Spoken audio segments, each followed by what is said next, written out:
संत रामपाल जी महाराज किस प्रकार से संघर्ष किया। गुरु जी सत्संग कर रहे हैं, बाहर बैठे शरारती तत्व ऊपर से पत्थर फेंकते। शुरुआती दौर कैसा था। जहाँ भैंस बांधते हैं ना वो जगह देते, करना हो तो यहाँ कीजिए पाठ अपना। गुरुदेव जी खुद सेवा करते थे, पाइप लगे, पाइप ले पीछे पीछे तो पाइप ले हम आगे झाड़ू लगाता हूँ। तो जो आपने बताया ये बात बहुत ही अद्भुत है। एक जरूरी बात और बताना चाहते हैं आपको। अमर ग्रंथ साहिब को गुरु जी गले में लटका लेते थे। आपके पिताजी थे संत रामपाल जी महाराज। पिताजियों ने घर आना जाना बंद कर दिया। उसके बाद गुरुजियों ने लगभग घर त्याग दिया।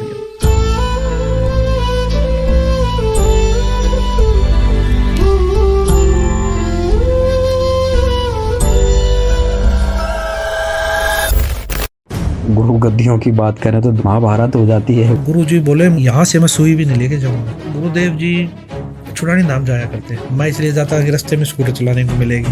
गुरु जी ने एक शब्द भी गाया, बड़ा मार्मिक शब्द गाया गुरु जी ने।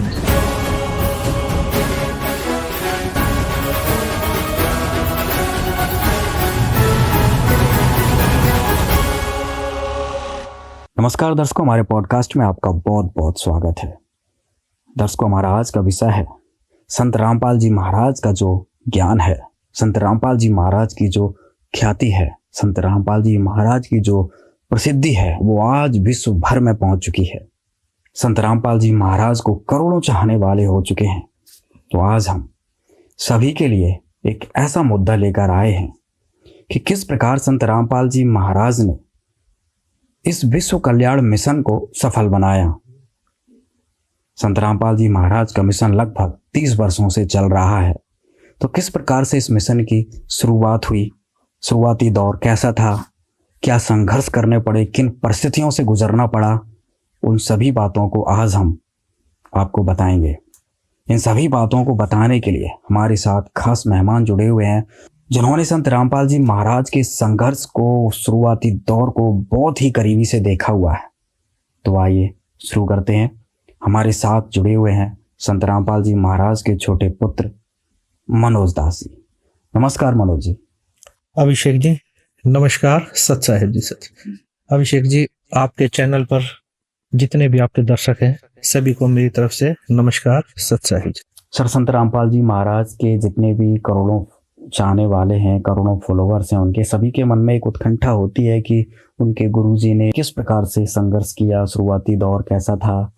आप संत रामपाल जी के छोटे बेटे हैं, तो आपने किस प्रकार से उन शुरुआती दौरों को देखा है, क्या महसूस किया है, क्या यादें आपके पास आज हैं जो आज हमारे दर्शकों को बता सकते हैं। अभिषेक जी, सबसे पहले मैं आपके चैनल के माध्यम से बताना चाहूँगा कि यह हमारा सबसे बड़ा सौभाग्य है। मेरे भाई बहनों का, मेरे परिवार का सबसे बड़ा सौभाग्य है कि हम संत रामपाल जी महाराज जी के घर में हमारा जन्म हुआ और संत रामपाल जी महाराज जी के परिवार में हम पैदा हुए। ये हमारा सबसे बड़ा सौभाग्य है जी। हमारे परिवार में दादाजी श्री नंदलाल जी, दादी जी श्रीमती इंद्रो देवी जी, और गुरुदेव जी 2 भाई और 4 बहनें, यानी कि मेरी 4 बुआ और मेरे चाचा जी और गुरुदेव जी हुए। और हमारे परिवार में हम 4 भाई बहन हैं। 2 मेरी बहन है, एक मेरे बड़े भाई साहब है, एक मैं हूँ, सबसे छोटा मैं हूँ परिवार में। सर, अब आपसे हम उस शुरुआती दौर के बारे में जानना चाहते हैं। कब संत रामपाल जी महाराज ने नाम दीक्षा ली, संत रामपाल जी महाराज आपके पिता थे, अचानक वो आपके गुरु बन गए, आप भगवान मानने लगे, वो शुरुआती दौर कैसे आपने देखा, एक बार आप बताइए। अभिषेक जी, मैं बताना चाहूँगा, जब मैं छोटा था तब से देखता था। मेरी उम्र लगभग 5-6 साल की थे। पीछे की चीज़ों को याद करता हूँ तो संत रामपाल जी महाराज जी ने 1988 में स्वामी रामदेवानंद जी महाराज जी से नाम दीक्षा ली जी। नाम दीक्षा लेने के बाद काफ़ी साधु संतों का घर में आना जाना हमारे हो गया। तो काफ़ी संख्या में साधु संत आते थे। तो 1-1, 2-2 दिन का सत्संग होता था। अच्छा। तो उसमें संत रामपाल जी महाराज जी जो साधु संत आते थे उनको लेके आना, उनको छोड़ के आना, बस स्टैंड से लेके आना, या फिर जहाँ वो रहते थे, जिस भी आश्रम में कुटिया में रहते थे वहाँ से लेके आना, छोड़ के आना। कई साधु संत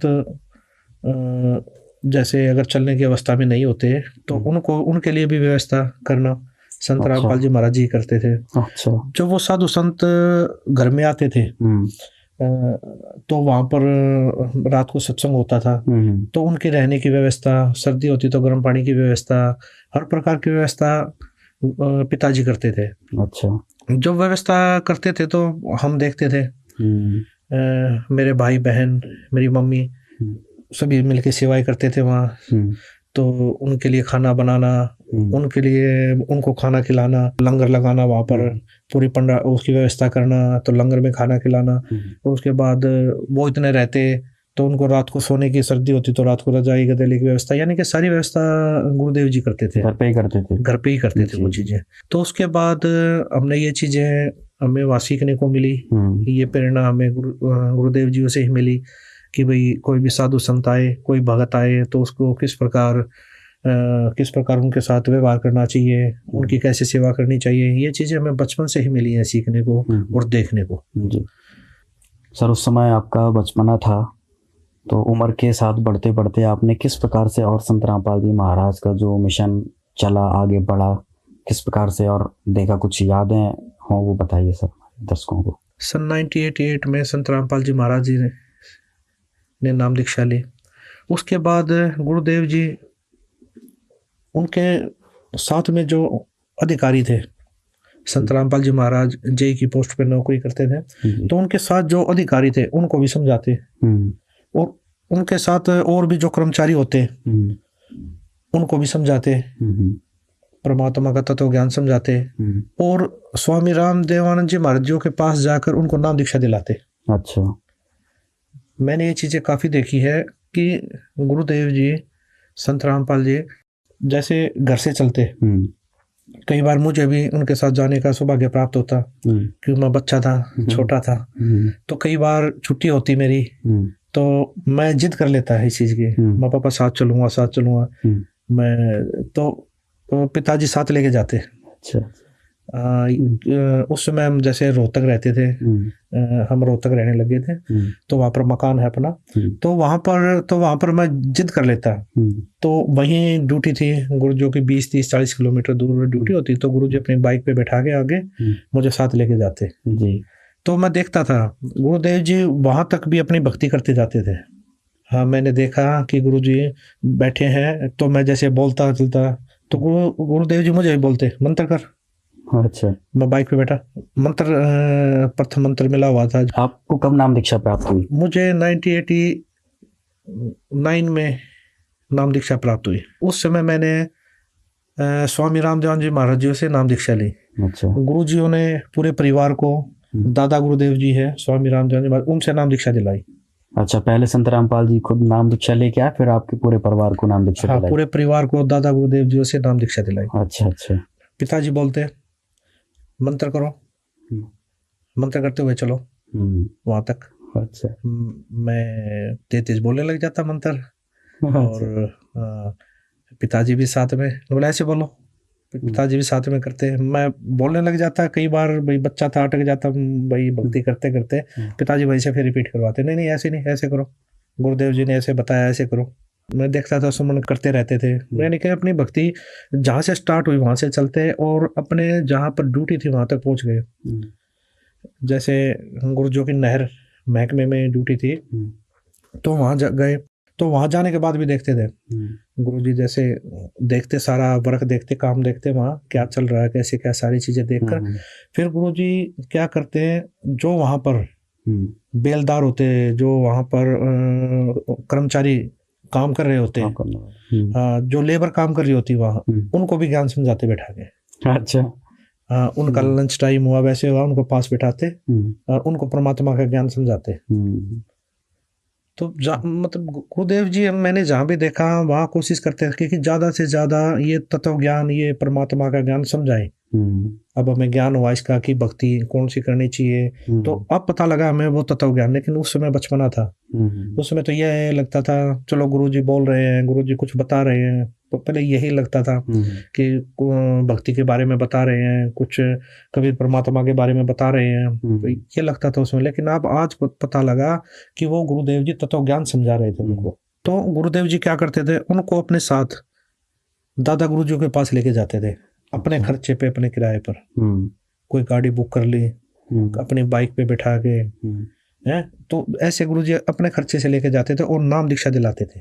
रामदेवानंद जी महाराज जी से नाम दीक्षा दिलाते थे। तो नाम दीक्षा दिलाने के लिए जैसे गुरुदेव जी स्वामी रामदेवानंद जी महाराज जी तो छुड़ानी धाम आते। तो वहाँ उनका आश्रम था। हाँ, छुड़ानी धाम एक गरीबदास जी संत हुए हैं, तो उनको कबीर परमात्मा जी मिले थे जी। वो कबीर परमात्मा जब मिले तो गरीबदास जी को सतलोक दिखा के लाए, वो सचखंड, वो सचखंड दिखा के लाए। तो वो दिखाने के बाद जो जो चीजें उन्होंने देखी वो सारी अपने ग्रंथ साहिब में लिखी, जिसकी वाणी 3 दिन चलती है। तो वो अमर ग्रंथ साहिब गरीबदास जी ने वो लिखवाया। तो वो 3 दिन का पाठ चलता है वहाँ पर। तो वहाँ पर एक ये लगा लीजिए एक आश्रम टाइप बना हुआ है, 3 दिन का वहाँ पाठ चलता है। तो वहाँ पर स्वामी रामदेवानंद जी महाराज जी आते थे। स्वामी रामदेव जी महाराज वहीं आते थे, तो उनके पास लेके जाते, उनको नाम दीक्षा दिलाते। जितने भी श्रद्धालु थे, जितने भी ज्ञान समझ चुके थे, तो उनको लेके जाते।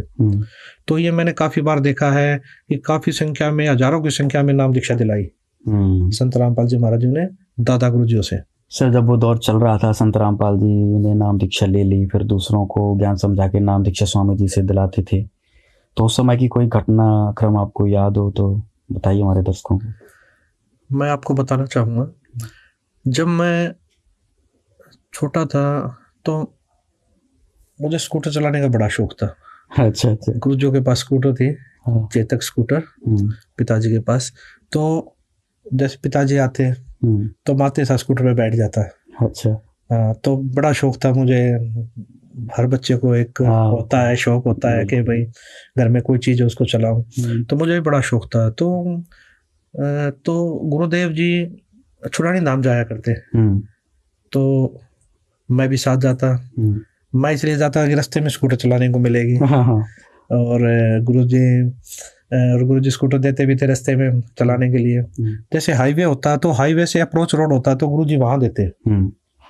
जैसे हम जाते हैं, रोहतक से चलते हैं दिल्ली की तरफ, तो रास्ते में सापला आता है, एक छोटी सी तहसील, तो वहां से अप्रोच रोड जाता है छुड़ानी धाम के लिए।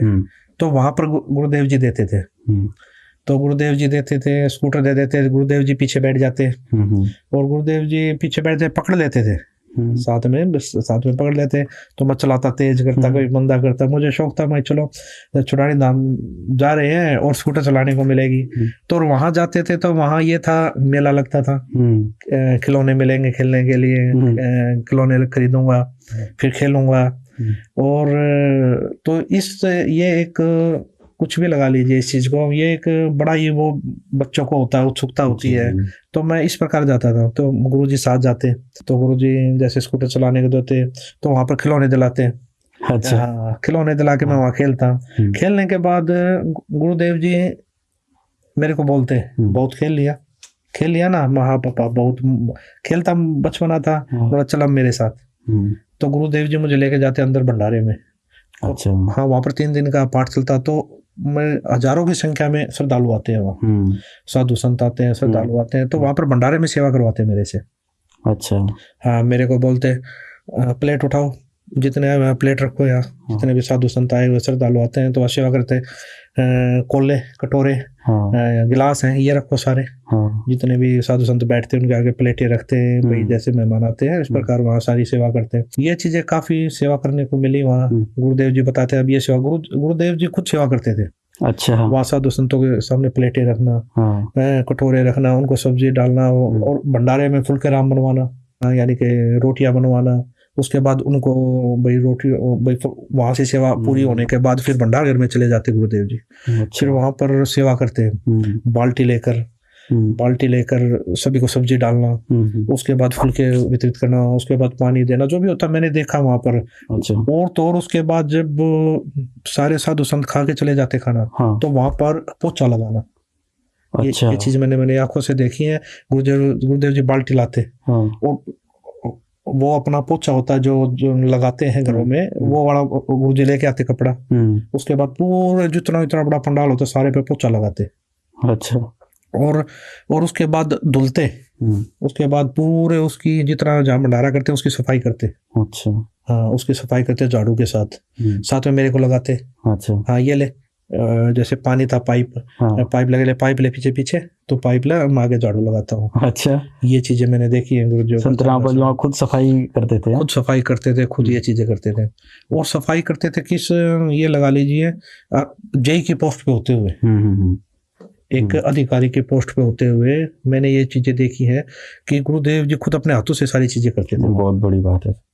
और एक बात और बताना चाहूंगा अभिषेक जी, एक बार हम चुरानी धाम में गए हुए थे, तो 3 दिन का समागम था, मध्य वाला दिन था। तो सवेरे 5-6 बजे की बातें हैं, हजारों की संख्या में साधु संत आए हुए, श्रद्धालु आए हुए। तो वहां पर सीवर चौक हो गया सारा। अच्छा। लैट्रिन बाथरूमों का सारा सीवर चौक हो गया, जाम हो गया, पानी भर गया। तो पानी भर गया तो सारा अफरा तफरी मच गई वहाँ। भाई वही लैट्रिन बाथरूम थे जितने थे, और 100-150 लैट्रिन बाथरूम थे, सारे जाम, ब्लॉक में जो। तो गुरुजी ने देखा ये क्या हो गया। तो गुरुजी, मैं वहाँ खड़ा देख रहा है, गुरुजी वहाँ पर डंडा पड़े थे, डंडा लेके आए, फट्टी लेके आए और सीवरों की सफाई करने लगे।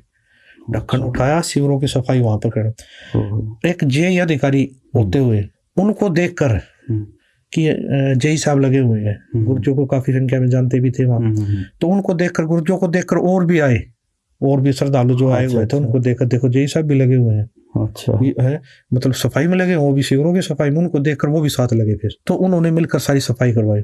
सफाई होने के बाद लैट्रिन बाथरूम सारे ये नहीं वो रुकी, मतलब उसके बाद लैट्रिन बाथरूम साफ करना, सारी चीजें गुरुजी करते थे सारे। जैसे 9-10 बजे तक नहा के सारे साथ हम चले जाते, फिर भीड़ कम हो जाती है। उसके बाद बाल्टी लेके पूरे लैट्रिन बाथरूमों की सफाई करना, ये चीजें मैंने खुद अपनी आंखों से देखी है। ये चीजें सेवा भाव भी हमें देखनी है, के भी प्रेरणा स्रोत संत रामपाल जी महाराज जी हैं। एक बात और बताना चाहता हूँ, एक बार हम छुड़ानी धाम गए हुए थे, तो जैसे आश्रम में जाते हैं, मंदिर में जाते हैं अंदर, तो उससे पहले कच्चा था। इधर वो लगी हुई थी, नल लगे हुए थे, टूटियां लगी हुई थी पानी की, पैर हाथ धो के अंदर जाते थे। तो वहां पर कच्चा था, तो क्या था वहां पर बहुत ज्यादा कीचड़ हो गया, पैरों पे मिट्टी लग के आई, पैर धोए, उसके बाद फिर चले, तो वहां बहुत ज्यादा जैसे दलदल टाइप हो गया। तो वही पैर लेके अंदर जा रहे, तो गुरुजी ने देखा ये तो भाई गंदगी जा रही है आश्रम में। तो गुरुजी ने क्या करा, एक डंडी लेके आए, उसका वाइपर बना, उसके आगे बोरी लगाई और वहां से सफाई करने लगे। पूरी उसके वाइपर के साथ पूरी सफाई की वहां पर। हाँ, वो जैसे था तो वहां पर पूरी सफाई की। तो पूरी सफाई करते रहे, मैं भी देख रहा, मैं भी तो गुरुजी ने बुलाया मेरे को, इधर सफाई कर, वाइपर लगाया। हाँ, जब तक जितने श्रद्धालु जा रहे हैं ये गंदगी नहीं रहनी चाहिए, सफाई करो इसकी, बेटा सेवा करो यहाँ पर। तो उसके बाद मैं भी लग गया सेवा करने। तो मैं बच्चा था, बचपना में भाग भाग के कर रहा, वाइपर लेके इधर से उधर भाग रहा, वो लगे फिर उधर एक बच्चा खेल की तरह। लेकिन मुझे क्या पता था गुरुदेव जी हमारे कर्म बना रहे हैं, मेरे कर्म बना रहे हैं, मुझे सेवा सिखा रहे हैं, सेवा भाव दे रहे हैं या सेवा दे रहे हैं मेरे को। संत रामपाल जी महाराज पिताजी ने हमें बचपन से ही सेवा भाव सिखाया है। जब हम देखते थे तो घर पे भी सत्संग होते थे, वहां पर सेवा करते थे। उसके बाद छुड़ानी धाम जाते थे हम, तो वहां पर भी पूरा परिवार सेवा करता था। भंडारे में सेवा करना, पंडाल में सेवा करना, तो हर जगह पूरा परिवार सेवा करता था वहां। तो यही सेवा भाव पूरे परिवार को संत रामपाल जी महाराज जी ने हमें सिखाया है। आज भी हमारा पूरा परिवार सेवा करता है। मेरी माता जी भंडार घर में फुल्का बनवाना हो,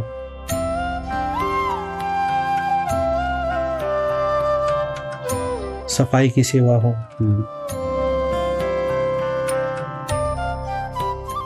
या फिर खाना फुल्के बनवाने की सेवा हो,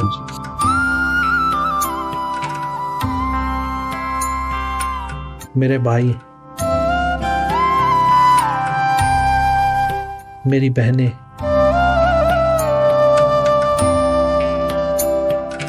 हम आज अपना बहुत बड़ा सौभाग्य मानते हैं। आज भी हम संगत में सेवा करते हैं।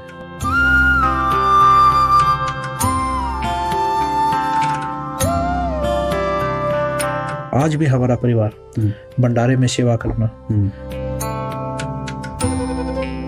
या आश्रम में किसी प्रकार की भी सेवा, वो सारी सेवाएं करते हैं। आज भी मेरे बड़े भाई साहब और मैं, हमें जहाँ भी सेवा मिल जाती है वहाँ सेवा करते हैं, चाहे वो भंडार घर हो, चाहे आश्रम में कोई भी सेवा हो। आज भी हमारा बड़ा सौभाग्य मानते हैं हम दोनों भाई कि हमें परमात्मा ने सेवा का मौका दे रखा है। जब संत रामपाल जी महाराज पिताजी एक पोस्ट पर होते थे, एक जेई की पोस्ट पर होते थे, एक अधिकारी होते थे, उन्होंने भी कभी सेवाओं को छोटा बड़ा नहीं समझा। भंडार घर में सेवा करना, लैट्रिन बाथरूमों में सेवा करना, सफाई की सेवा करना, सब वो करते थे। वही प्रेरणा आज हमारे अंदर भी है। चाहे आश्रम में किसी प्रकार की सेवा हो, वो हमारा पूरा परिवार ये सेवाएं करता है।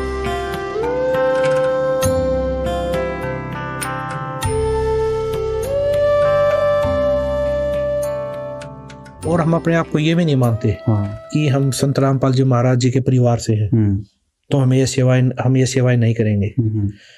तो हमारे अंदर आज भी ये चीजें है नहीं कि हम कोई भी ये सेवा छोटी है, ये सेवा बड़ी है। तो हम सभी सेवाएं करते हैं और ये सभी प्रेरणा हमें संत रामपाल जी महाराज जी से मिली। अच्छा सर, बचपन में कुछ और याद हो? संत रामपाल जी महाराज सब पाठ करने जाते थे, आप जब वो घर से ड्यूटी से आते थे, तो इस प्रकार की कुछ और याद जुड़ी हो उनसे रिलेटेड, आपको याद हो, वो बताएं एक बार। अभिषेक जी, एक बार की बात है, गुरुदेव जी पिताजी ड्यूटी से आए, जब मैं छोटा था, ड्यूटी से अपनी बाइक से आए, तो बाइक लगा दी, तो मैंने देख लिया पापा जी आ गए, तो मैं पापा भाई आते था तो मैं चिपटता था पापा आ गए अच्छा। और मैं भाग के बाइक पे बैठ गया। तो मैं खेलने लग गया, तो पिताजी बोलकर नीचे 2-4 मिनट बोला सभी को, ठीक हो, मम्मी से, भाई से, बहनों से, सभी से मिलकर। तो 2-3 मिनट में गुरुजी ऊपर चले जाते थे। अच्छा। तो ऊपर चले गए। ऊपर क्या था, हमारा रोहतक में मकान है, तो मकान है उसके ऊपर एक कमरा बना हुआ है, तो वहां पर चले गए गुरुजी वहां चले जाते थे। वहां जाके गुरुजी अपनी भक्ति करते थे। अच्छा। सिर्फ 2-4 मिनट ही टाइम देते थे नीचे, पूछा सब ठीक हो, बातचीत छोटी मोटी हुई, जो बस 5 मिनट में सारी बातें करके गुरुजी ऊपर चले जाते। तो उसके बाद मम्मी, मैं बाहर खेल रहा था, मम्मी अंदर से बाहर आई, बोले आपके पापा आ गए, आपके पिताजी आ गए, पापा आ गए, पता लगा? हाँ पापा आ गए, देखो ये बाइक रही, मैं खेल रहा हूँ, हाँ पता लग गया, मिल लिया मैं, यानी कि मेरा था मिल लिया पापा से। बोला अच्छा। बोला पहले पानी दे के आओ और फिर चाय, मैं चाय बना रही हूँ, फिर चाय दे के आई ऊपर। अच्छा। तो मैं पानी लेके गया, पहले पानी दे के आया, तो उसके बाद दोबारा 10-15 मिनट लगी, फिर मैं चाय ले गया पिताजी के लिए ऊपर। तो मैं क्या देखता हूँ, तो वहाँ दरवाजा जैसे थोड़ा ऐसे कर देते हैं, बंद ना करते, ढाल देते हैं थोड़ा। तो मैंने क्या किया, मैं तो अपनी मस्ती में लेके कप और वो ट्रे में गया, भागा, हाथ में ट्रे थी, गेट खोला, थोड़ा ट्रे के साथ, पैर के साथ थोड़ा गेट खोला एकदम। तो मैं क्या देख रहा हूँ, गुरुदेव जी बैठे हुए हैं, एक रूम था ना, नीचे बैठे हैं और रिकॉर्ड कर रहे हैं, कैसेट रिकॉर्ड कर रहे हैं। तो कैसेट जैसे अपने आप ही रिकॉर्डिंग पे लगा रखा, अपने आप ही बोल रहे हैं, शब्द बोल रहे हैं, अपने आप ही जैसे सत्संग कर रहे थे। तो मैंने दरवाजा खटखट किया, तो गुरुजन ने देखा भाई चाय आ गई, गुरुजन ने बंद कर दिया बोलते। तो ये चीजें मैं कई बार देखता था। हाँ, तो एक बार देखा जैसे गुरुदेव जी रिकॉर्डिंग कर रहे हैं, तो उसके बाद एक रिकॉर्डर था, टेप रिकॉर्ड टाइप, वो रिकॉर्ड, तो एक और रखा, उसमें से फिर उसमें रिकॉर्ड करे कैसेटों में।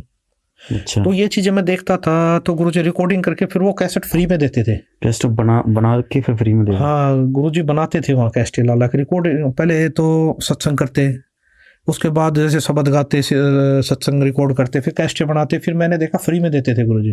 तो मैंने देखा वहाँ पर, मैं एक बार जैसे मार्केट में गया था, मैं गुरुजी के साथ मार्केट रोहतक शहर में जाता, तो वहाँ पर फ्री में कैसेट देते थे गुरुजी, किसी के पास बैठ के समझा के बोला। उसके बाद वो क्यों, वो टाइम आदमी है, दुकानदार है, कम दे पाता। अच्छा। मैंने खुद देखा है। तो एक बनिया थे, हम गए वहाँ, तो गुरुजी बैठ गए उनके पास जाकर। तो गुरुजी क्यों, बनिया के पास तो वैसे टाइम नहीं, दुकानदार के पास तो कभी कोई ग्राहक आ रहा है, कभी कोई 10 मिनट समझाया, फिर उठ के सामान देने चला गया। तो गुरुजी क्या करते हैं, ये कैसेट है, ये आप सुन लीजिए।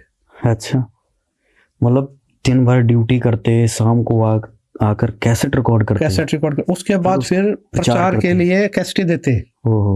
5-10 मिनट के बाद फिर वो चला जाता, यानी वो चीजें नहीं हो पाती, वो समझ नहीं पाता है, कैसे समझ पाता 5-10 मिनट में परमात्मा का तत्व। तो वो कैसेट देते, गुरुजी फ्री में बांटते थे। और एक बार गुरुजी ने क्या बुक बनवा के लाए गुरुदेव जी। ये छोटे जैसे छोटी बुक होती है, हाँ। मंत्र कार्ड वगैरह, उसके बाद संध्या आरती रामायणी सत्संग सारी चीजें, तो वो भी गुरुजी अपने ही पैसों से बनवा के लाते, और जो नए श्रद्धालु थे उनको फ्री में देते गुरुजी, उनको फ्री में देते बिल्कुल। तो उसके बाद क्या करते, भाई हम तो बच्चे थे, खेलते रहते, तो गुरुदेव जी जैसे शाम को ऊपर होते, फिर बुलाते सबको ऊपर आओ, क्यों ऊपर से देखते थे खेल रहे हैं, तो शाम को भाई 5 बजे ऊपर बुलाते हैं, तो आरती मंत्र करवाते हैं, यानी कि एक जगत के हिसाब से कहे तो परमात्मा की स्तुति करवाते, भक्ति करवाते, अच्छा मंत्र करवाते।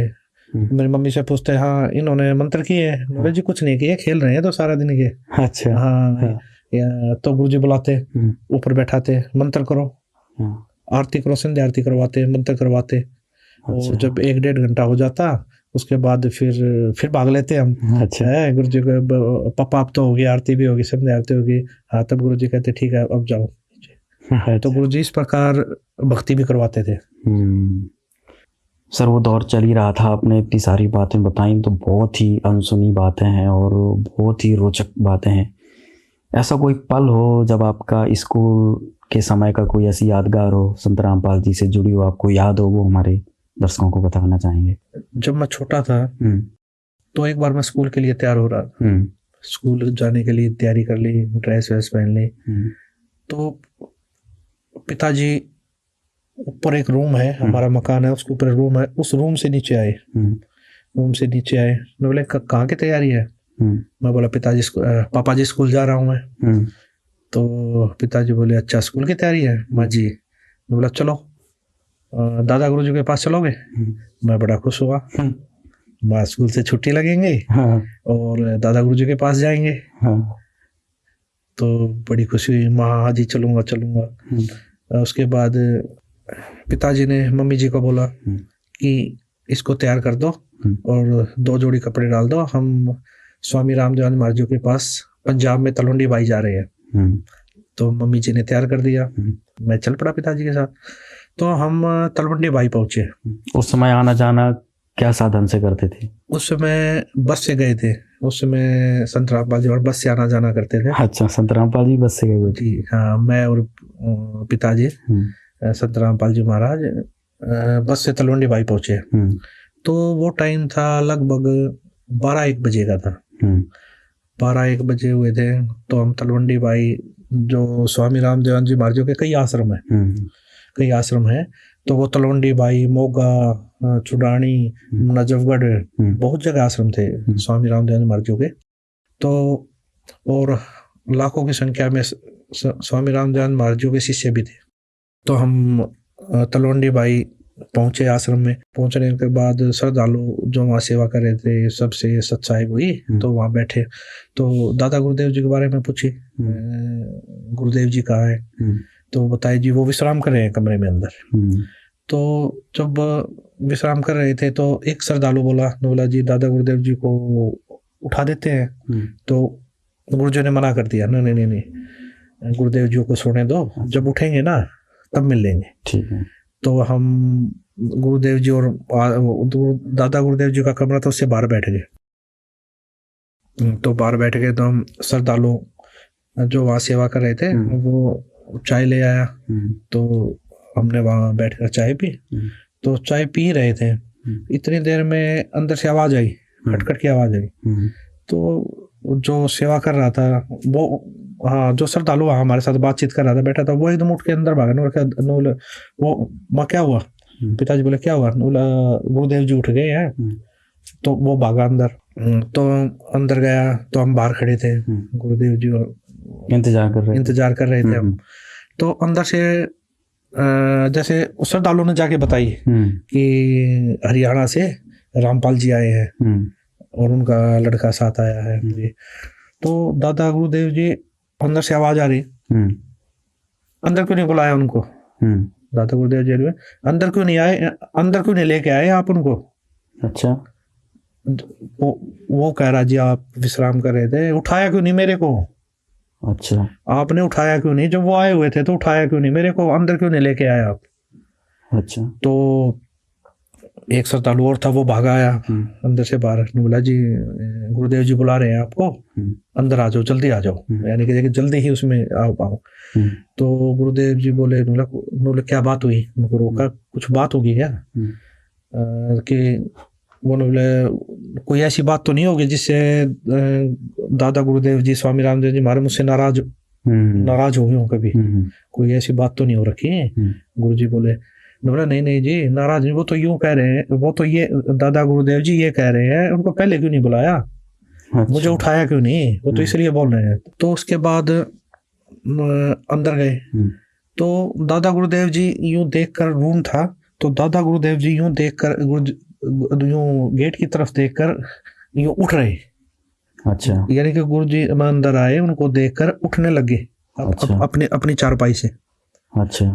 हाँ, उठने लगे। तो गुरु जी, हम स्पीड से चल ही रहे थे, जाके गुरुजी के चरण लिए, चरण लेके गुरुजी के खड़े, तो दादा गुरुजी उठ रहे थे। उठते साथ बोले जी आप यहाँ बैठिए। अच्छा। दादा गुरुदेव जी बोले जी आप बैठिए। संत रामपाल जी महाराज, संत रामपाल जी महाराज जी को बोले जी आप बैठिए यहाँ।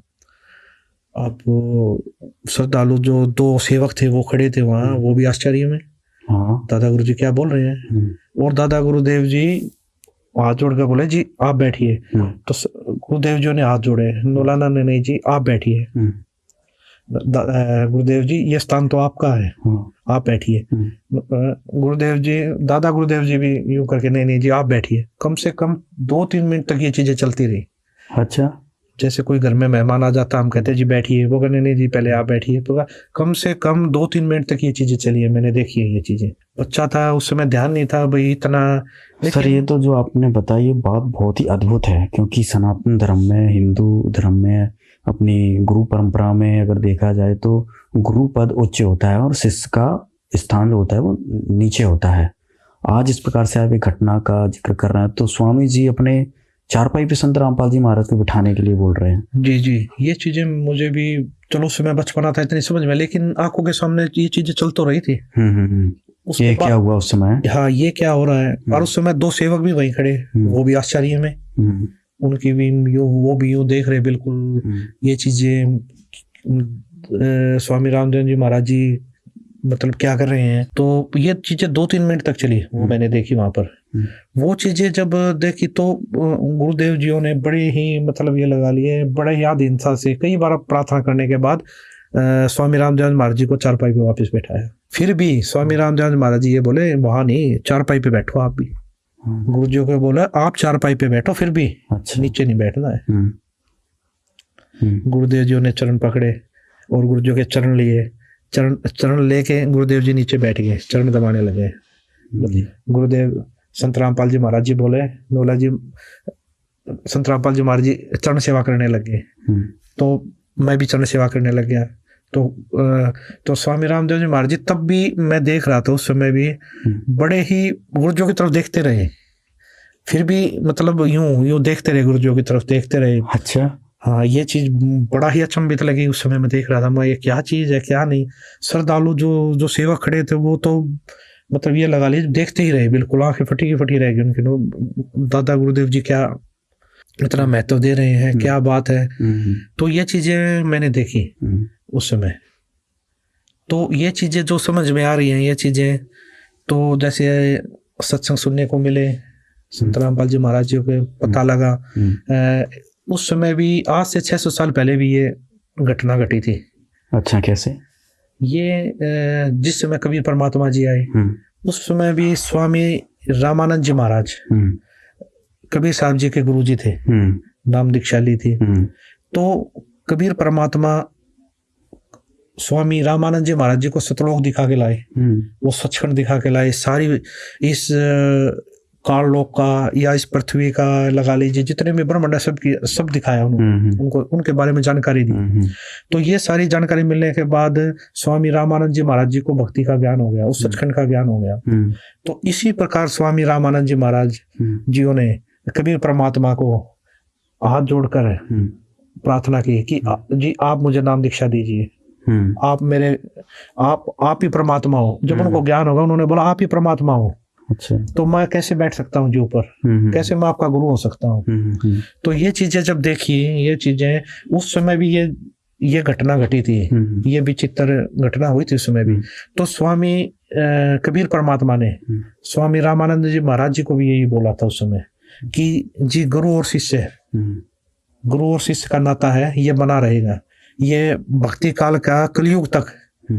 कबीर परमात्मा बोले ये चीजें चलेंगी और वहां तक लेके जानी है हमें, तो आप मेरे गुरु रहो, मैं आपका शिष्य रहूंगा। और ये भक्ति, जो भक्ति युग है, ये गुरु शिष्य का नाता बना रहेगा, ये मेरी आपसे प्रार्थना है। तो ये चीजें अब जो देखने को मिल रही है, ये चीजें कुछ मुझे तो लगा वही बिल्कुल, ये तो वही घटनाक्रम जो अभी आपने 600 वर्ष पहले कबीर जी का बताया, वही घटनाक्रम इस समय आपने जो देखा, ये तो बहुत ही अद्भुत बात है। जो हमारे दर्शक हैं वो इस घटना को देखकर समझ सकते हैं कि ये तो बिल्कुल प्रत्यक्ष दृष्टा थे मनोज जी वहाँ पर। और जो ये घटनाक्रम हुआ, इससे संत रामपाल जी महाराज के जो भक्त हैं वो समझ सकते हैं कि संत रामपाल जी महाराज कौन है। ये तो सर बहुत ही अद्भुत आपने घटना बताई है। इसके साथ सर कोई और याद जुड़ी हो? उसके बाद मैं बताना चाहूँगा एक और अद्भुत जो घटना घटी है मेरी आंखों के सामने, वो भी बताना चाहूँगा आपको जी। मैंने क्या देखा, एक बार स्वामी रामदेवानंद जी महाराज जी बैठे हुए और सैकड़ों की संख्या में श्रद्धालु बैठे हुए। दादा गुरुदेव जी ने संत रामपाल जी महाराज जी को बुलाया। अच्छा। बुलाने के बाद उनको अपने पास बैठाया। अपने पास बैठा के स्वामी रामदेवानंद जी महाराज जी बोले, जितने भी श्रद्धालु वहां बैठे हुए थे, आज के बाद संत रामपाल जी महाराज जी नाम दीक्षा देंगे सभी को। अच्छा जी, मैं नाम दीक्षा नहीं दूंगा आज के बाद, संत रामपाल जी महाराज जी नाम दीक्षा देंगे। और आगे जो भी नाम दीक्षा लेगा वो संत रामपाल जी महाराज जी से नाम दीक्षा ले। अच्छा। स्वामी रामदेवानंद जी महाराज जितने भी श्रद्धालु वहां पर बैठे हुए थे उनके सामने बोला, आज के बाद मैं तुम्हारा गुरु नहीं हूँ, आज के बाद आपके गुरु संत रामपाल जी महाराज हैं। आज के बाद यही आप सभी को नाम दीक्षा देंगे। और तो और सबसे विचित्र बात, जिन्होंने मेरे से भी नाम दीक्षा ले रखी है, हाँ। वो दोबारा संत रामपाल जी महाराज जी से नाम दीक्षा ले। अच्छा। ये चीज मैंने अपनी आंखों से देखी, कानों से सुनी। अच्छा। और वहां पर सैकड़ों की संख्या में भगत बैठे थे, उन्होंने भी सुनी।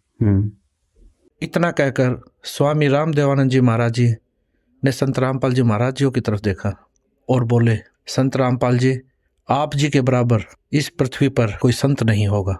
और ये चीज एक बार नहीं कही स्वामी रामदेवानंद जी, दादा गुरुदेव जी ने, ये कम से कम सैकड़ों बार बोला है। अच्छा। ये चीजें जहां भी जैसे छुडानी धाम में भी बोला। हाँ। छुडानी धाम में तो क्या था, नाम दीक्षा लेने के लिए आए श्रद्धालु, दादा गुरुदेव जी बैठे हुए थे। तो गुरुदेव जी बैठे थे, तो गुरुदेव जी ने बोला, जो सेवक थे, संत रामपाल जी को बुला के लाओ।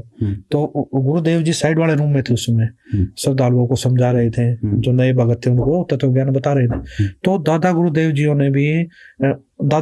ने बुलाया संत रामपाल जी, और बुला लिया था कि सेवक गए, वो बोले जी दादा गुरुदेव जी बुला रहे हैं, गुरुदेव जी बुला रहे हैं।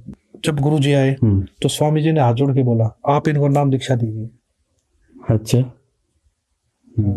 जी, आप इनको नाम उपदेश दीजिए। तो ये चीज मैंने अपनी आंखों से देखी है।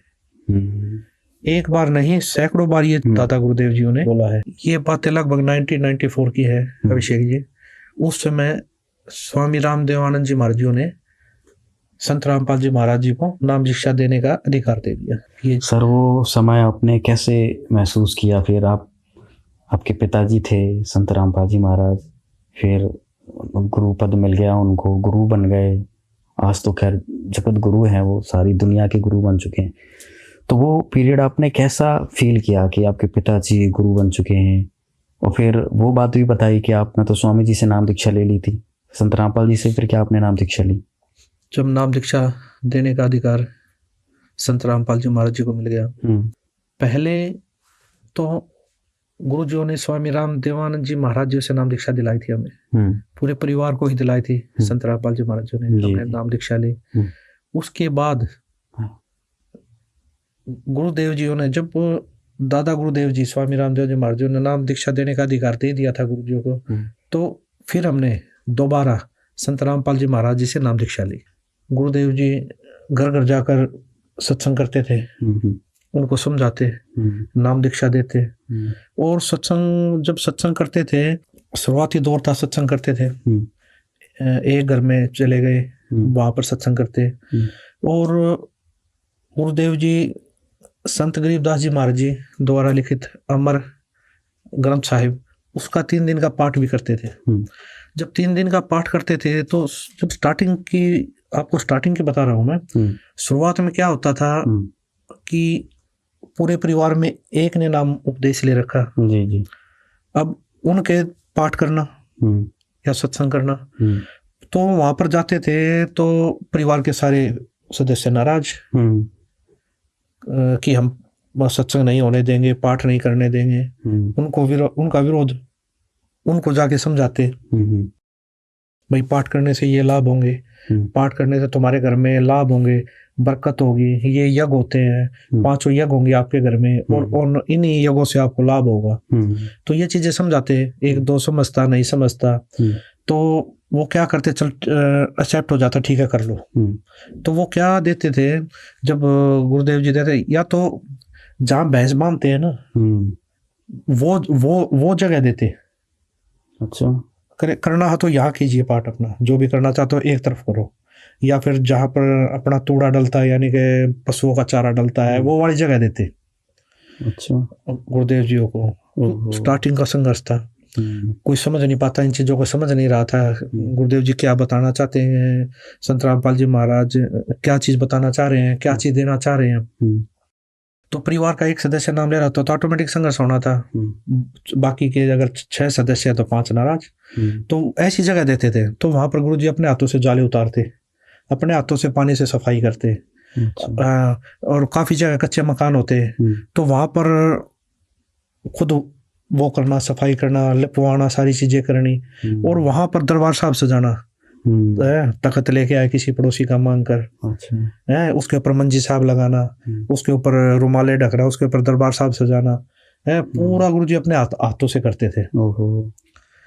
और उसके बाद जो 10, 20, 30 श्रद्धालु होते वो बाद में आते, तो वो भी साथ लग के सेवा करते वहाँ। तो क्या था, या तो वहां देते, या फिर ऊपर कमरा होता है, हरियाणा भाषा में चौबारा बोलते हैं, मकान के ऊपर कोई भी कमरा है, वो देते थे कि एक तरफ रहो, वहाँ वहीं से आओ वहीं से जाओ। यानी कि ऐसा वो करते थे कि गुरुदेव जी तो उनको समझाना चाह रहे थे, उनके घर में बरकत इन उद्देश्य से लगे हुए थे, उनके घर में बीड़ी सिगरेट मांस तंबाकू छूटे हैं, उनके घर में लाभ हो। लेकिन वो एक दूसरी दृष्टि से देखते थे कि उनकी भी गलती नहीं है, उनको भी ज्ञान नहीं था भक्ति का। उन्होंने ये चीजें देखी नहीं, कभी समाज ने ये चीजें देखी नहीं कि घर में भी इतने लाभ होते हैं, बीड़ी सिगरेट मांस तंबाकू सारी चीजें छूटती है इस ज्ञान से, गुरुजों के सत्संग के, गुरुजों के ज्ञान के आधार से। तो क्या हुआ, तो गुरुदेव जी सत्संग करते, फिर सत्संग करते ना समझाते, तो पारिवारिक सदस्य यहाँ नहीं, दूर बैठ के देखते। अच्छा, कोई दूर से बैठा बैठा बीड़ी पी रहा है, ओक्का पी रहा, देखता क्या मतलब महाराज जी आए, क्या कह रहे हैं, ऐसा क्या बता रहे हैं। तो गुरु जी सत्संग करते तो पहले दिन सत्संग करते, पहले वाली रात को जैसे दूर बैठ के सुन रहे हैं, क्यों लाउड स्पीकर लगा देते, तो बैठे बैठे दूर सुनते, कोई आदमी पड़ोसी भाई बात तो बढ़िया बता रहा है, गुरु जी को बोलते बात तो अच्छी बता रहे हैं महाराज जी। तो अगला दिन क्या करते, अगला दिन सत्संग होता ना, 10-20 आदमी जुड़ते, वहां के बैठ जाते सत्संग में। अच्छा, तो वो सुनते, उनमें से फिर 2-3 नाम भी ले लेते, उनको समझ में आ जाता। तो इसी प्रकार संख्या थोड़ी बढ़ती, क्यों, फिर उस घर में लाभ देखते, फिर उनके घर की बरकत देखते भी, बीड़ी सिगरेट छोड़ दिया सभी बच्चों ने, दारू पीनी छोड़ दी परिवार के सदस्यों ने।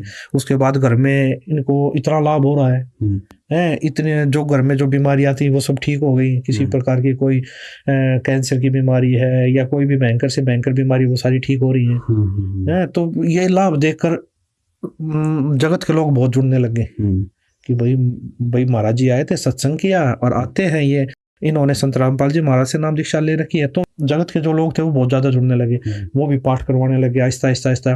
तो ये चीजें काफी मतलब ये चीजें चली स्टार्टिंग में। तो वो ये चीजें चलने के बाद गुरुजियों के फिर हजारों में संख्या हुई, भक्तों के नाम दीक्षा लगे, फिर लाखों में संख्या हुई, आज करोड़ों में संख्या है गुरुजियों की। बिल्कुल। इसके बीच में एक बात और बताना चाहूंगा, जब गुरुजी शुरू में स्टार्टिंग का संघर्ष करते थे उस समय पे हमने देखा है तो गुरुजी सत्संग कर रहे, गाँव में शरारती तत्व होते हैं, वो क्या करते हैं, गुरुजी सत्संग कर रहे हैं, बाहर बैठे भाई आंगन में बाहर, तो क्या करते हैं, शरारती तत्व ऊपर से पत्थर फेंकते। अच्छा। शरारती तत्व पत्थर फेंकते, वो डिस्टर्ब करते ज्यादा से ज्यादा। तो वो बताते हैं जो श्रद्धालु बैठे जी ऐसे ऐसे, तो गुरुजी तब भी यही बोलते थे, बोले बेटा पहले तुम भी ऐसे थे। जो श्रद्धालु बैठे थे बोला तुम भी ऐसे ही थे पहले, जब तक तुमको ज्ञान समझ में नहीं आया है तो तुम भी यही सोचते थे हमारे बारे में, यही चीजें करते थे। और जब वो समझ जाएंगे, वो भी तुम्हारे भाई है, अगर वो भी उनको भी जब ये ज्ञान समझ में आ जाएगा वो भी तुम्हारी तरह बैठेंगे यहाँ के। अच्छा, मतलब किसी प्रकार से विरोध नहीं करते थे? विरोध नहीं करते थे गुरुदेव जी, बिल्कुल ये नहीं कहते थे भाई उनको कहो जाके बोलो या ना, गुरुजी मना कर देते, नहीं उनको अपना काम करने दो, मैं अपना काम कर रहा हूँ। अच्छा। भक्तों को थोड़ा गुस्सा होता, जो ऐसे कैसे कर दिया, ऐसे कैसे वो कर रहे हैं, मतलब तो गुरुजी मना कर देते, नहीं झगड़ा नहीं करना है, वो अनजान है, उनको ज्ञान नहीं है अभी इस चीज का। तो ये चीजें काफी बार हुई। और ये एक चीज और देखने को मिली, ये एक जगह नहीं कई जगह हो जाती थी। तो उसके बाद वही जो पत्थर फेंकते थे, पता नहीं होता पत्थर फेंक के भागे, वो आके बताते थे जब उनको समझ में आती थी, फिर वो सत्संग पता लग गया उनको, सत्संग कहीं सुना, तब आके मैंने खुद देखा है गुरुजियों के आगे हाथ जोड़ते हुए, बोला जी हमें माफ कर दो। गुरुजी बोले क्या हो गया भाई? बोला जी हम आप आते थे ना हमारे इस गाँव में, हम पत्थर फेंका करते आपके ऊपर।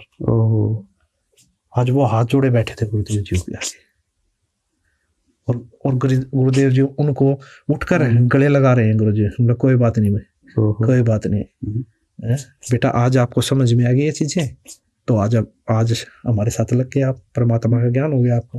वो रोते, मैंने रोते हुए देखा उनको कि जी हमसे बहुत बड़ी गलती होगी, क्यों? उनको तो ज्ञान समझ में आ गया, भक्ति समझ में आ गई थी कि एक संत को सताने का, दुख देने का क्या दर्द होता है। और गुरुजी फिर भी माफ करते, कोई बात नहीं बेटा, आप भी हमारे बच्चे, उस समय तुम अनजान थे, आज आपको ये चीजें समझ में आ गई, ज्ञान समझ में आ गया। बहुत कठिनाइयों से दौर गुजरा है वो, गुरुजियों ने बहुत संघर्ष किया है। तो अभिषेक जी एक शुरुआती दौर की एक बात और बताऊंगा मैं आपको जी। गुरुदेव जी जब पाठ स्टार्ट हुए तो गुरुदेव जी के पास स्कूटर थी, चेतक स्कूटर, तो उसी पर सारी सामग्री लेके जाते थे। अच्छा।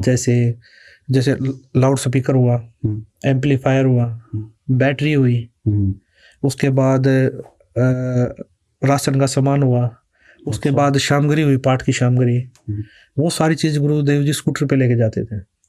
तो सारा सामान खरीद कर अमर ग्रंथ साहिब को गुरुजी गले में लटका लेते थे, गले में ऐसे डाल के बटा ऐसे लटका लेते, क्यों अनादर ना हो। अच्छा।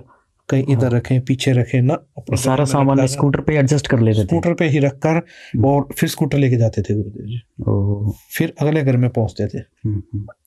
और जो ये बातें मैं शुरुआती दौर की बता रहा हूँ, जब शुरुआत गुरुदेव ने कम से कम काफी सालों तक ऐसे संघर्ष किया। तो ये चीजें क्या थी उस समय जब गुरुदेव जी लेके जाते थे, स्कूटर लेके पहुंच गए भाई, तो एक नया भगत जहाँ पाठ होता हुआ आता, तो वहाँ गुरुदेव जी उसके ऊपर ज्यादा खर्च नहीं होने देते थे। एक नया भगत, गरीब भगत होते, उनका सिर्फ 500-700 हज़ार तक ही खर्चा आने देते थे। बाकी जो एक्स्ट्रा खर्चा हो, कम से कम 3-4-5 हज़ार का खर्चा आ जाता था। तो वो गुरुदेव जी अपनी तरफ से करते थे, यानी कि अपनी सैलरी से करते थे गुरुदेव जी। अच्छा। गुरुदेव जी 70 से 75% अपनी सैलरी से दान करते थे गुरुदेव जी। ओहो, अच्छा। 70-75% दान करते थे गुरुदेव जी अपनी सैलरी से। वो कैसे? इस प्रकार सारा खर्चा गुरु जी करते थे। उनका सिर्फ 500-700 हज़ार, वो किस लिए कि एक बार जुड़ जाएंगे, एक बार इनके घर में लाभ होने लग जाए। परमात्मा का भी विधान है कि कुछ करोगे तभी पाओगे। तो एक बार शुरुआत गुरुदेव जी करवाना चाहते थे इस चीज से, मतलब धार्मिक क्रियाओं को करने के लिए, धर्म बढ़ाने के लिए -0 से शुरू किया हुआ, -0 से। तो उनके घर में बरकत होती है, यानी कि लाभ चालू हो जाते हैं। क्यों? ये गुए हैं पांचों, पूर्ण संत आए हैं, उसके बाद भंडारा पाया, इतने भगत आए उन्होंने भंडारा पाया, हवन यज्ञ चली, तो ये सारी चीजें होती थी, तो उनके घर में लाभ होते तो उनके पड़ोसी देखते, रिश्तेदार देखते ये चीजें, भाई इनके घर में इतना लाभ कैसे हो रहा है। उनको पता लगा, उन्होंने संत रामपाल जी महाराज से नाम दीक्षा ले रखी है। तो वो भी उत्सुक होते, तो वो भी पाठ करवाते, तो वो भी सत्संग करवाते, पहले सत्संगों में जाते। फिर इस प्रकार गुरुदेव जी का मार्ग बढ़ा, -0 से बढ़ा है गुरुदेव जी में ये मार्ग। सत्संग पाठ ज्यादा होने लगे, उसके बाद गुरुजियों ने लगभग घर त्याग दिया। गुरुजियों ने, पिताजियों ने घर आना जाना बंद कर दिया। अच्छा। आजीविका साधन सैलरी थी, तो वो अब बंद हो गई थी। तो मम्मी को बड़ी चिंता हुई इस चीज के लिए कि अब कैसे खर्चा चलेगा। जी बिल्कुल। और कैसे परवरिश होगी बच्चों की। तो मम्मी जी ने क्या किया, मेरे मामा जी को बुलाया। अच्छा। मेरे मामा जी आए, मेरे मामा जी को बताया मम्मी जी ने कि ऐसे ऐसे बच्चों के पिताजियों ने तो आना बंद कर दिया, और कैसे चलेगा, खर्चा कैसे चलेगा, इनकी परवरिश कैसे होगी। तो मामा जी ने सुनी ये सारी बातें। तो मामा जी, गुरु जी सत्संग कर रहे थे एक जगह, तो वहां पर गए मामा जी। मामा जी गए तो मामा जी जाके राम राम की, राम राम जी। तो गुरु जी को, क्यों जय की पोस्ट पे थे ना, तो वो उसी भाव से बोलते, साहब बोलते थे, जय साहब नमस्कार। अच्छा। तो वो बोले जय साहब राम राम। तो गुरु जी बोले, पिताजी बोले राम राम भाई, राम राम, आ जाओ बैठो। तो बैठे हैं मामा जी। तो चाय पानी ली मामा जी ने। तो उसके बाद मामा जी बोला जी कैसे चलेगा घर का खर्चा, आप तो घर आते ही नहीं, तो ऐसे कैसे गुजारा होगा। तो गुरुजियों ने उनकी तरफ देखा। गुरुजी बोले इस पूरी पृथ्वी को, गुरुजी बोले इस पूरी पृथ्वी को हाथी से लेकर चींटी तक वो परमात्मा खिला रहा है, क्या मेरे बच्चों को नहीं खिलाएगा वो? मेरे बच्चों को भूखा मार देगा वो परमात्मा? बहुत बड़ी बात बोली। तो उसके बाद मामा जी चुप, मामा जी सोच में पड़ गए। मामा जी ने प्रणाम किया और मामा जी वापसी चल पड़े। मामा जी वापसी मम्मी के पास आए। तो मम्मी के पास आए तो मम्मी जी को बताया, बोला क्या क्या बात हुई। तो मामा जी ने सारी बातें बताई, ये बात हुई। तो मम्मी जी बोली कैसे होगा। तो मामा जी बोला मेरी हिम्मत नहीं है दोबारा जाके ये बातें बोलने की। आज इतनी बड़ी बात बोल दी है उन्होंने, आज जय साहब ने इतनी बड़ी बात बोल दी है कि मेरी हिम्मत नहीं है दोबारा जाके बात करने की बहन। तो ऐसे चलता रहा। कुछ टाइम के बाद फिर मेरे चाचा जी, मम्मी ने अंकल जी को बुलाया, उनको भी बताई भाई खर्चा कैसे चलेगा, बच्चों की परवरिश कैसे होगी। ये चीजें देखकर अंकल जी ये सारी बातें सुनकर फिर वो गुरुजियों के पास गए। गुरुजियों के पास जाकर बोले जी आप सत्संग में जाते हो, भाई सत्संग में जाते हो आते हो, कोई बात नहीं, घर पे भी आ जाया करो, और नौकरी चलती रहेगी, और सारा नौकरी चलती रहेगी और बच्चों की भी परवरिश होती रहेगी। तो ये चीजें सुनकर गुरुजी बोले महेंद्र, अगर मैं आज मर जाता तब उन बच्चों की परवरिश कौन करता? अच्छा, आज मैं मर जाता तब उन बच्चों की परवरिश कौन करता? आज मैं जिस भगवान की शरण में लगा हूं ना, वो पूर्ण परमात्मा है, वो उनकी भी परवरिश करेंगे और उनकी जीवन रक्षा भी करेंगे। वो पूर्ण परमात्मा है, वो ऐसा भगवान है। गुरुजी बोले महेंद्र अब उस सच्चे सरकार की नौकरी करेंगे। अब नौकरी बहुत कर ली, इस झूठी सरकार की नौकरी बहुत कर ली। अच्छा, अब सच्चे सरकार की नौकरी करेंगे। अब ज्ञान हो गया उस सच्चे सरकार की नौकरी का, अब नौकरी उसकी करेंगे। अब झूठे सरकार की नौकरी मुझसे नहीं होगी भाई। और आप कह रहे हो कि बच्चों का गुजारा कैसे होगा। फिर गुरुजी बोले महेंद्र जाके बोल दियो उनको, और उसे अच्छा गुजारा चलेगा उनका। अंकल जी ने बताया, गुरुजियों ने एक शब्द भी गाया, बड़ा मार्मिक शब्द गाया गुरुजियों ने। अच्छा। वो शब्द गाकर फिर गुरुजियों ने आशीर्वाद दिया, बोला महेंद्र बोल दियो उनको, जो और है ना वहां पर है उनसे ज्यादा अच्छा गुजारा चलेगा उनका। उससे कुछ दिन के बाद मेरे बड़े भाई साहब है, उन्होंने दुकान की, उन्होंने परचून की दुकान की, और गुरुदेव जी का आशीर्वाद से, गुरुदेव जी की दया से वो दुकान ऐसी चली, वहां पर जितनी भी दुकानें जिनकी 20-20 साल की चली हुई थी वो भी चर्चा करते थे, वो भी आश्चर्यचकित थे, इनकी इतनी अच्छी दुकान कैसे चल रही है। अच्छा। इतनी भीड़ लगती थी हमारी दुकान पे, उदाहरण था हमारी दुकान का, इतने कम समय में इतनी प्रोग्रेस हमने जीवन में पहली बार देखी है। तो हमारी इतनी अच्छी दुकान चली कि महीने में हम 1 से 1.5 लाख रुपए मंथली कमा रहे थे उस समय। अच्छा। 1998 1999 में संत रामपाल जी महाराज का आशीर्वाद फल गया। जी, संत रामपाल जी महाराज जी का आशीर्वाद, वो आशीर्वाद दिया हुआ गुरुजियों का, वो फल फूल रहा था उस समय। उस समय 1 से 1.5 लाख रुपए हम कमा रहे थे उस परचून की दुकान से। और ये लाभ हमें ही नहीं, जिसने भी संत रामपाल जी महाराज से नाम दीक्षा ली उन सभी को इसी प्रकार के लाभ हो रहे थे। किसी भी प्रकार की घर में बीमारी है वो सब ठीक हो रही है। इसी प्रकार का किसी को भी, हम तो भगवान उसी को मानते हैं। आज ये लोग भगवान परमात्मा उसी को मानता जो सुख दे, वो सारा सुख संत रामपाल जी महाराज से नाम दीक्षा लेने के बाद मिल रहा था, हमें नहीं। आज करोड़ों की संख्या में, लाखों की संख्या में जो भगत जुड़े हुए हैं, आज उनसे आप पूछ लीजिए, वो बताते नहीं थकते, सुनने वाला थक जाता। उनके घर में इतने लाभ मिलते हैं, इतने लाभ मिले हैं गुरु जी की दया से। आप किसी भी संगत के किसी भी भगत से पूछ लीजिए, उनको आज घर में सैकड़ों लाभ मिले हैं। सर, और कुछ ऐसी बात हो संत रामपाल जी महाराज से जुड़ी उस समय, क्योंकि घर त्याग दिया उन्होंने, नौकरी छोड़ दी और सत्संगों में बिजी हो गए, फिर और आगे फिर कैसे मिशन तेजी से आगे बढ़ा? अभिषेक जी, एक समय की बात बताता हूँ आपको।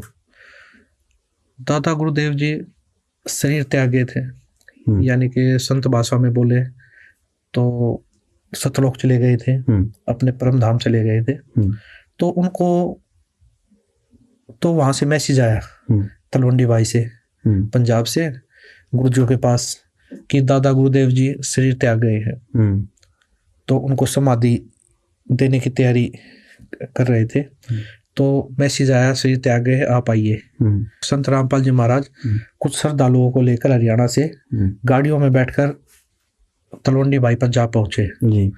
जब वो वहां पर पहुंचे तो वहां पर तैयारी कर रहे थे दादा गुरुदेव जी को समाधि देने की। तो गुरु जी गए, वहां पर काफी मेहनत आए हुए थे और हजारों की संख्या में वहां पर श्रद्धालु आए हुए थे।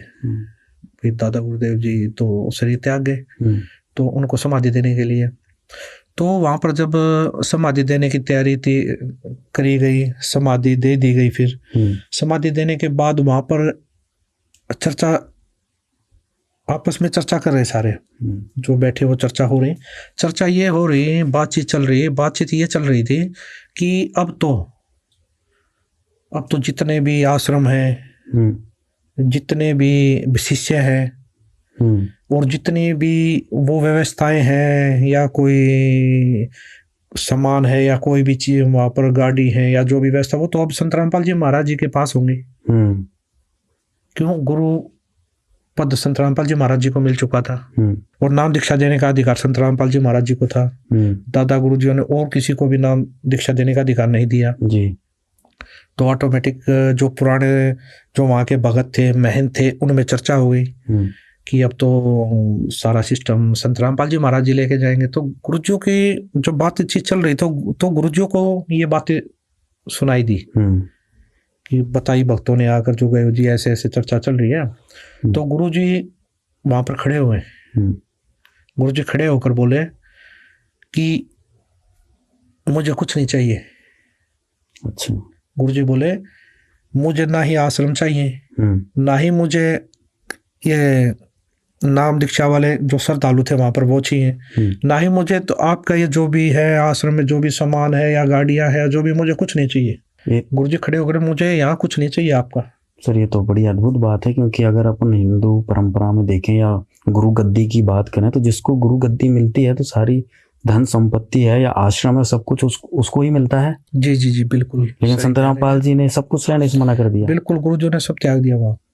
बोला मुझे कुछ नहीं चाहिए, सब आप रखिए। हाँ, ये जितना भी है ये सब आप रखिए। आज मैं गुरुदेव जी बोले आज मेरे गुरुजी चले गए, कल को मैं चला जाऊंगा, परसों को आप लोग चले जाओगे। तो गुरुजी ने कम से कम 10 मिनट सत्संग किया वहां पर खड़े होकर इस चीज के ऊपर। अच्छा। और गुरुजी बोले मुझे यहाँ से मैं सुई भी नहीं लेके जाऊंगा। अगर किसी को सच्चा नाम चाहिए, सच्ची भक्ति चाहिए और जिसको सतलोक जाना है तो मैं हरियाणा में मिलूंगा। हरियाणा में आना और अपना कल्याण करवाना जी। तो ये सारी चीजें उसी टाइम गुरुजी सब चीज छोड़कर वापसी, जो भगत उस समय साथ गए थे उनके साथ बैठकर वापसी हरियाणा वापस आ गए। ये तो बहुत बड़ी बात है सर। संत रामपाल जी ने एक चीज भी नहीं ली वहां से, इतना बड़ा गुरु पद मिलने के बाद भी, सब कुछ भार मिलने के बाद भी। अभिषेक जी, सीखने के लिए तो हमें त्याग की भावना भी संत रामपाल जी महाराज से सीखने से मिलती है। बिल्कुल बिल्कुल। अगर हम थोड़ा सा जोर दें अपने दिमाग पर, थोड़ा सा सोचें तो इतना बड़ा त्याग करना ये भी हमें संत रामपाल जी महाराज से सीखने को मिलता है जी। आज तक तो गुरु गद्दियों की बात करें तो दूसरे जो संगठन है या दूसरे जो पंथ हैं उन पे तो महाभारत हो जाती है गुरु गद्दी को लेके, लेकिन संत रामपाल जी महाराज ने तो हाथ तक भी नहीं लगाया इन चीजों। अभिषेक जी, एक बात और बताना चाहूंगा मैं जी। पाठ और सत्संग इतने बढ़ गए थे, गुरुदेव जी इतने व्यस्त हो गए थे। पिताजी, मेरी शादी थी। अच्छा। मेरी शादी थी घर में। और संत रामपाल जी महाराज मेरे पिताजी पूना में सत्संग कर रहे थे। अच्छा, उस दिन पुणे में थे? पुणे में थे और पुणे में सत्संग कर रहे थे वो। मतलब अभी शादी में भी नहीं आए वो? जी। वो जन कल्याण के लिए, विश्व कल्याण के लिए इतने समर्पित हो चुके थे कि उनको ये भी ध्यान नहीं था कि आज मेरे लड़के की शादी है। बहुत ही रोचक बातें सर आपने बताई। और ये संत रामपाल जी महाराज के जितने भी फॉलोअर्स हैं, उनके भक्त हैं, ये सारी जो बातें आपने अनसुनी बातें बताई ये बहुत ही अद्भुत थी और कहीं ना कहीं बहुत ज़्यादा आज की हमारी चर्चा से बहुत ज़्यादा सीख मिलने वाली है। अभिषेक जी, एक जरूरी बात और बताना चाहते हैं। क्या है ये विशेष बात? आइए देखेंगे अगले एपिसोड में। तब तक के लिए दीजिए हमें इजाज़त। धन्यवाद।